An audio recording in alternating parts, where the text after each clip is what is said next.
Hey everyone, welcome back to Code with Ro. In today's lesson, we're going to be diving into CSS box model, a fundamental concept that's crucial for layout and design in web development. We'll explore margins, paddings, and borders, and how they affect the space around and inside HTML elements. Let's get started.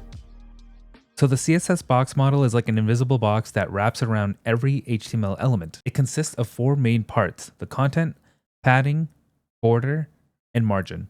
So let's break it down with some examples. First, let's create a div element.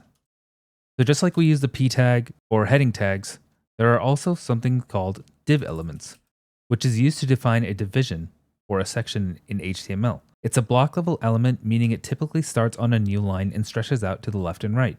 So div tag is often used as a container for other HTML elements to style them as a group with CSS or manipulate them as a group with JavaScript. We're going to give our div a class of box. And inside, we're going to type in content. Now I have an empty CSS, so make sure div class is equal to box.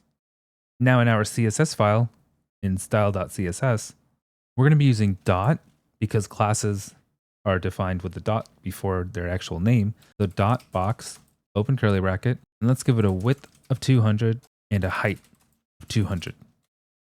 So right now, if you click save, you won't see anything, but let's give it a background color so it's more visible to us. Now you see that the width and height is 200, and it's shown by the light blue background color. Now let's add some padding. So padding adds space inside the box around the content. You'll notice the box gets bigger because the padding is added to the width and the height. So in this case, I'll do padding 20 pixels. And now when I hit save, you'll notice that you'll see 20 pixel increase from the corners. So if I were to 200, you'll see it really push out right into the center because our box is still technically right around here with 200 pixels height and width. So I'll set this back to 20.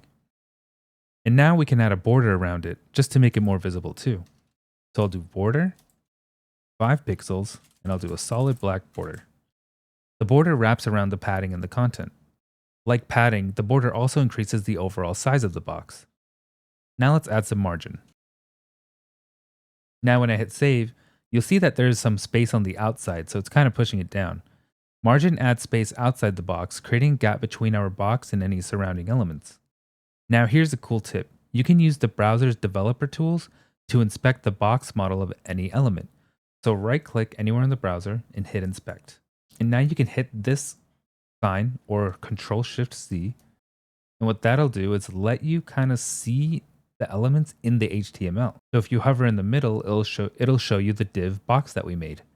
And if you hover right around the outside, it'll just show you the HTML and body. Now if I were to click on it, and you'll see down here that you can actually see the elements that I also typed in. And what's also neat is that the CSS, they'll have little check marks so I can see what it looks like without it. So if I take away the width, you'll see it just expands to the end. But because I set it to 200, it's limiting it to 200. And I can do the same for height. So I'll check that.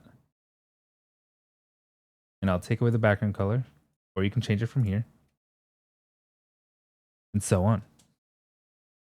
And that's it for the CSS box model in a nutshell. Thanks for watching. Like, subscribe, comment below what you want to see next.